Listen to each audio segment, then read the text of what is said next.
অনেকদিন আগের কথা, এক বনে পাখিদের একটি রাজ্য ছিল। সেখানে চড়ুই, টিয়া, ময়না সহ আরো অনেক পাখি বাস করত। আর তাদের রাজা ছিল ঈগল পাখি। ঈগল যাই বলতো বনের পাখিরা সব তাই মেনে চলতো।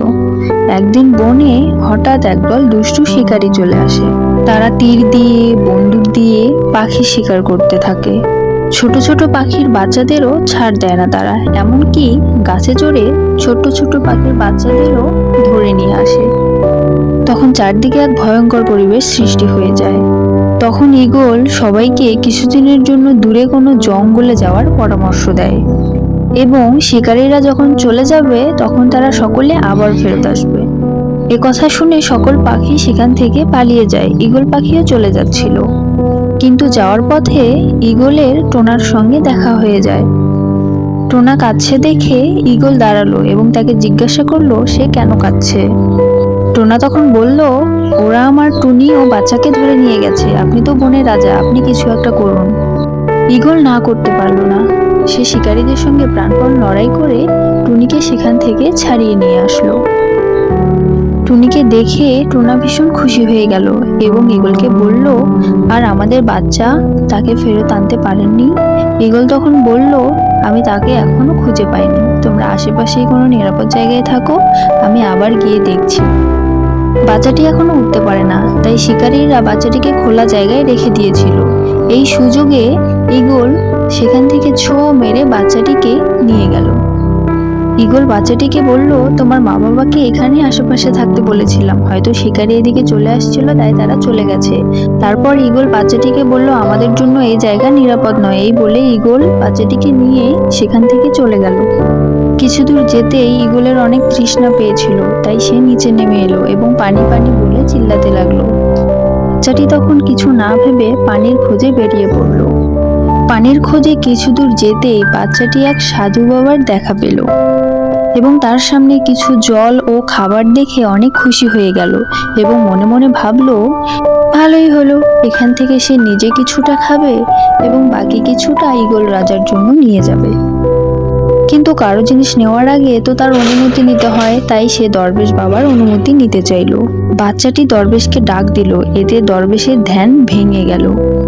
আর তাই দরবেশ রেগে গিয়ে বাচ্চাটিকে অভিশাপ দিয়ে একটি দানব কাকে পরিণত করলো। সে সামনে থাকা জল ও ফল খেয়ে আরো বড় হয়ে গেল।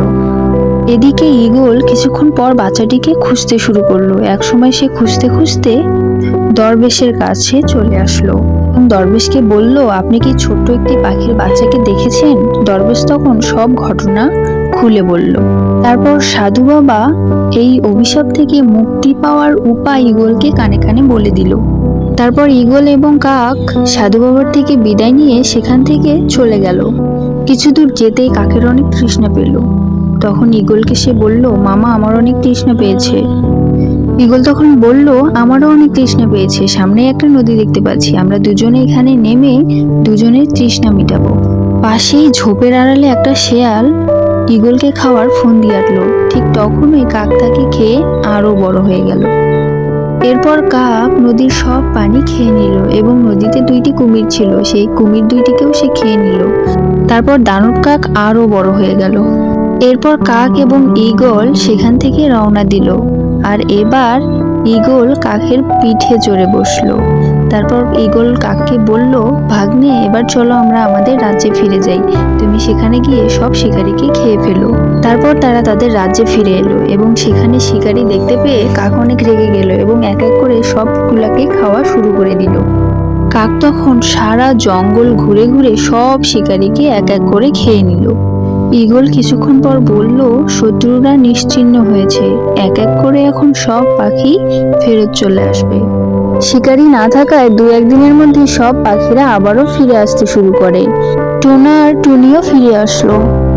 টোনা আর টুনি এসে ঈগল রাজাকে জিজ্ঞাসা করলো, ঈগল রাজা, আমাদের বাচ্চা কোথায়?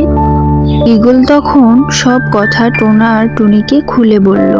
দানব কাক তখন তার মাকে বলল, মা, আমি তোমার সেই ছোট্ট বাচ্চা, তোমরা আমাকে শেকল দিয়ে বেঁধে রাখো, না হলে আমি তোমাদের সবাইকে হয়তো খেয়ে ফেলবো। কারণ আমার খুব খিদে পাচ্ছে। তখন টোনা আর টুনি বলল, আমাদেরকে খাওয়ার আগে আমরা শেষবারের মতো তোমাকে একটু আদর করতে চাই। যেই না তারা তার মাথায় হাত বুলিয়ে দিল, অমনি সেখানে একটা ম্যাজিক হয়ে গেল। আর সেই ম্যাজিকের প্রভাবে দানব কাক আবারও ছোট্ট সেই টুনির বাচ্চায় পরিণত হয়ে গেল। সবাই তখন অনেক অবাক হয়ে গেল, সেই সাথে খুশিও হয়ে গেল। তারপর থেকে পাখিরা সবাই মিলে সেই বনে সুখে শান্তিতে বসবাস করতে লাগলো। তো বন্ধুরা, আমাদের আজকের গল্প এখানেই শেষ।